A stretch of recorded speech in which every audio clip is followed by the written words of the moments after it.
And we're back. Hello everybody, I'm the Mob, and today I bring you some more PES 2013 career mode. Um, Had a mixed set of results recently with sticking it to Manchester United yet again this season, but Man City pulling away. So we travel to Liverpool to take on the mighty Everton. Well, depends on how they finish the season in real life. They might be the mediocre Everton, but you'd have thought that if they'd have put so much effort in throughout the season and showed off by the end, they would be disappointed. A bit like Swansea, really. You know, after the Capital One Cup victory, they got off the boil totally, and I'm surprised because I think Brian Laudrup was as good a manager as he was a player. Um, and they have some great players as well. But even though they lost a few a big name in Joe Allen in the season, but I'm not sure what's happened to him either. He doesn't seem to start for Liverpool these days. Anyway, it's the 4th of May 2013, and Hull have been promoted from the Championship into the Premier League. Congratulations to them. Steve Bruce, Boss Nose, as he's known to his friends, done a good job with those lads. But be interested to see how they go in the Premier League next season. I do believe I heard that in order to, I mean, they're pretty safe, Southampton, but in order to secure promotion this year, they spent 26 million on players. I mean, don't get me wrong, they bought some good players, but QPR, I can't only imagine how Tony Fernandez must feel. I bet he's waking up in cold sweats at the minute now because he's basically got to lose 2/3 of his squad, maybe, just because of the loss of revenue. But if you watched QPR Reading Lusty, fuck me, what a shit game. I mean, I'd have thought that with the players that QPR bought, they could have been challenging for comfortably top half of the league. But they just don't look like they can be asked. So more for them. But then again, they have got players like Mono Bro, Jose Bizuinga, and they've got rid of quite a few of their hard-working players. You know, like I know Clint Hill hasn't featured a great deal, and Sean Derry may be a bit too old, but his team spirit is probably just as important as talent. I mean, look at Man United. I'd always argue they weren't the greatest team technically, but something about Fergie when he retires or has an heart attack, whatever. Um, I reckon Man United will be like a Monday Liverpool. I better get some stick for that comment. Um, in the sense that they've had their glory days and now it's time for them to step aside because they're old men. Like Dio. I'm not going to go any further than that. To any metal fans who know about Dio, or know of Dio rather, I'm guessing quite a few of you don't, but Tenacious D put it quite bluntly. It's time to pass the torch, and that's probably what will happen with Man United at some point, all being well. I don't like Man United. I think the Fergie effect is too strong with them.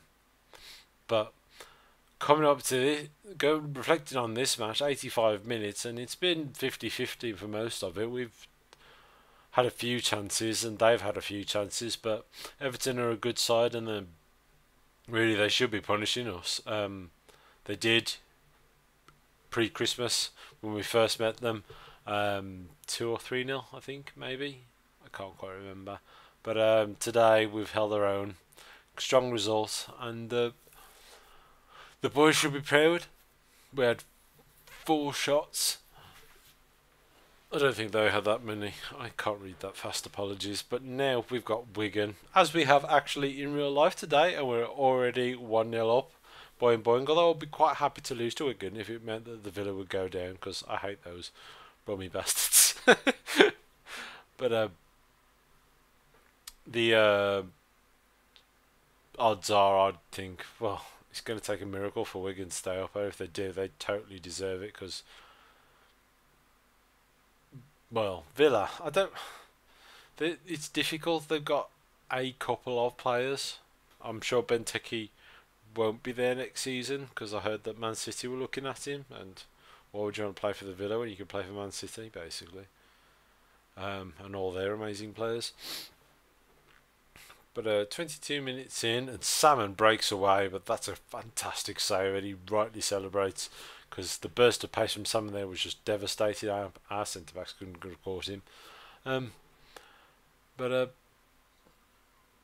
we're doing okay, I think. Looking forward to the transfer window. I mean, I really want to bring in a top-rated player, but the action slows down. Interception from Sam Manton there, gets the ball to Taffa, passes it to Jalaska, gets it back to Taffa, tricky little back heel, but gets cleared only to us in their half again. And Christian Tello, Taffa, what a shot that was! That deserved a goal. So unfortunate.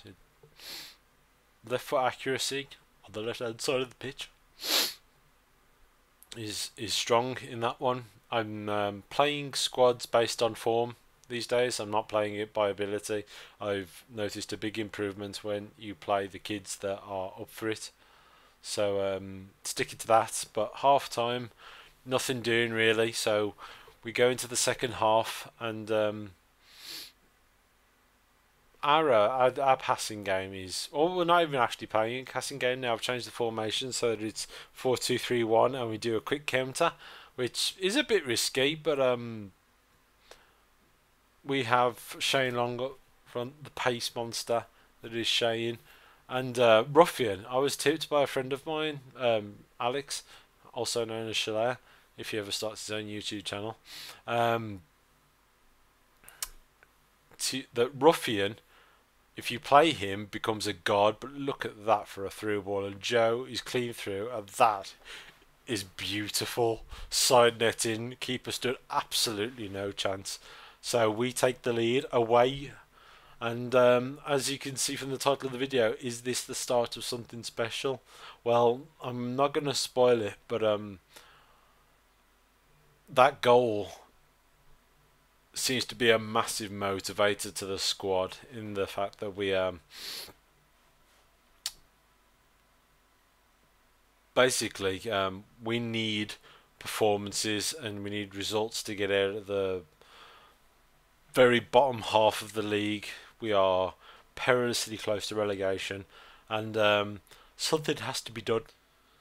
Anyway, 75 minutes in, we're just trying to play the clock down now, and Wigan, their 3-5-2 is as solid as their work rates, I find, in the game and in real life. But we